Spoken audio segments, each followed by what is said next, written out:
نہیں چاہت، میں تم سے شادی کر کے بہت خوش ہوں۔ میں جانتا ہوں ہم ایک دوسرے کے بارے میں سب کچھ جانتے ہیں، اچھا برا، ایک دوسرے کی پسند ناپسند سب کچھ جانتے ہیں، اور اس شادی میں کہیں نہ کہیں میری مرضی بھی شامل ہے۔ لیکن آج جو حالت میں نے موسیٰ کی دیکھی ہے نا چاہت، اس نے مجھے پریشان کر کے رکھ دیا ہے۔ کیف نہیں چاہتا تھا کہ وہ چاہت کو موسیٰ کے بارے میں کچھ بتائے، لیکن وہ اس کی ہمسفر تھی، اس کے ساتھی تھی، وہ اس سے کیا چھپاتا۔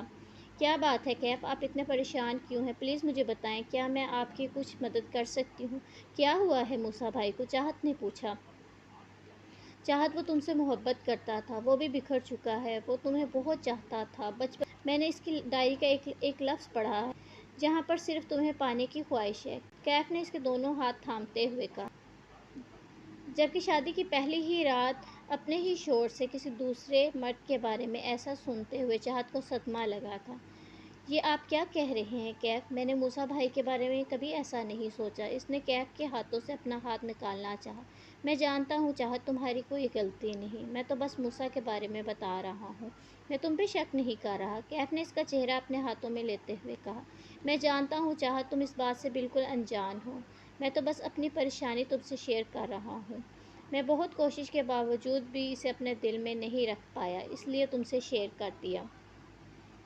اس کا مطلب یہ نہیں کہ میں تم پر شک کر رہا ہوں یا موسیٰ کو لے کے میرے دماغ میں کوئی ایسی بات ہے، بس مجھ سے موسیٰ کا دکھ نہیں دیکھا گیا۔ میں کبھی سوچ نہیں سکتا تھا کہ تمہاری شادی کو اس نے اتنا سیریس لے لیا ہے کہ وہ بستر سے اٹھ بھی نہیں پا رہا۔ چاہت، کاش اس نے مجھے یہ سب کچھ پہلے بتا دیا ہوتا، کیف نے حسرت سے کہا۔ تو آپ کیا کرتے کیف؟ مجھ سے شادی نہ کرتے، مجھے اپنے دوست کے لیے قربان کر دیتے؟ چاہت نے بے یقینی سے کہا۔ نہیں چاہت، میرا یہ مطلب ہرگز نہیں ہے۔ خیر چھوڑو ان سب باتوں کو، تم کافی تھک گئی ہوگی، جاؤ جا کر چینج کرو، کیف نے اسے موضوع سے ہٹاتے ہوئے کہا۔ لیکن پھر بھی اس کی باتیں اس کی آنکھوں میں آنسو لے آئی تھی۔ کون سا شوہر اپنی بیوی سے شادی کی پہلی رات اس طرح کی باتیں کرتا ہے؟ لیکن اس بات کا اندازہ اسے ہو چکا تھا کہ کیف کی باتوں نے چاہت کو بہت تکلیف پہنچائی ہے۔ وہ چاہت کو رلانا نہیں چاہتا تھا۔ شاید کیف آج اسے اپنے دل کی بات بتا کے اپنا دل ہلکا کر چکا تھا، لیکن چاہت کے لیے یہ بات ہضم کرنا اتنا آسان نہ تھا جتنا کیف نے اسے سمجھا تھا۔ اٹھو جلدی کرو، میں تمہارا انتظار کر رہا ہوں۔ کیف نے مسکراتے ہوئے اس کا ہاتھ پکڑ کے اٹھایا۔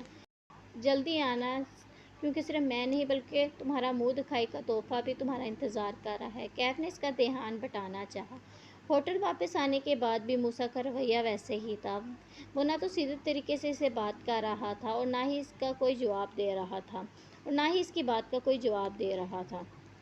ہوٹل واپس آنے کے بعد اس نے بس اتنا ہی کہا تھا، کل تک اپنا سامان پیک کر لو، ہم واپس جا رہے ہیں۔ اس کا یہ رویہ چاہت کے لیے بالکل نیا تھا۔ وہ تو ہمیشہ اس سے محبت سے بات کرتا تھا، اس کا خیال رکھتا تھا، لیکن چاہت نے اس کی اسی محبت کی توہین کر دی۔ چاہت کو اپنے کیے کی شرمندگی تھی، وہ اس کا شوہر تھا، جب چاہے وہ اس سے اپنا حق لے سکتا تھا، لیکن پھر بھی وہ اس کی ایک ہاں کا انتظار کر رہا تھا۔ اسے سمجھ نہیں آ رہا تھا آخر وہ موسیٰ کے ساتھ ایسا کیوں کر رہی ہے، جبکہ وہ خود بھی جانتی ہے کہ جو کچھ بھی ہوا اس میں موسیٰ کی کہیں کوئی غلطی نہیں۔ ماما کمرے میں آئی تو موسیٰ پریشان سا بیٹھا تھا۔ اسے اس طرح سے دیکھ کے ماما کا دل بھر آیا۔ وہ اس کے قریب آئی اور اس کا سر اپنی گود میں رکھنے لگی۔ پریشان ہو؟ ماما نے پوچھا۔ نہیں، بس سوچ رہا ہوں، جو چیز قسمت میں نہ ہو وہ نہیں مل سکتی۔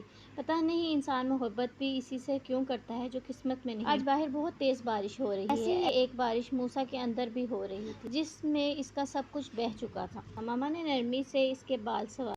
دیکھنا چاہت سی بہو لاؤں گی میں اپنے بچے کے لیے، ماما نے اس کے سر پہ ہاتھ پھیرتے ہوئے کہا۔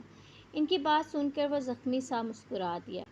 موسیٰ نے نظریں چراتے ہوئے کہا، تجھے اس سے اچھی لڑکی مل جائے گی، چاہت سے بھی خوبصورت لڑکی لے کے آؤں گی۔ اب وہ انہیں کیسے سمجھاتا کہ چاہت جیسی اب کوئی لڑکی اس کی زندگی میں نہیں آ سکتی۔ چاہت وہ لڑکی تھی جسے لے کر اس نے پہلی بار خواب سجائے تھے، یہ جانے بغیر کہ ان خوابوں کی کوئی تعبیر بھی ہے یا نہیں۔ ماما محبت سے اس کے سر میں ہاتھ پھیرتی اس سے باتیں کر رہی تھیں، جب اچانک اس کا فون بجا۔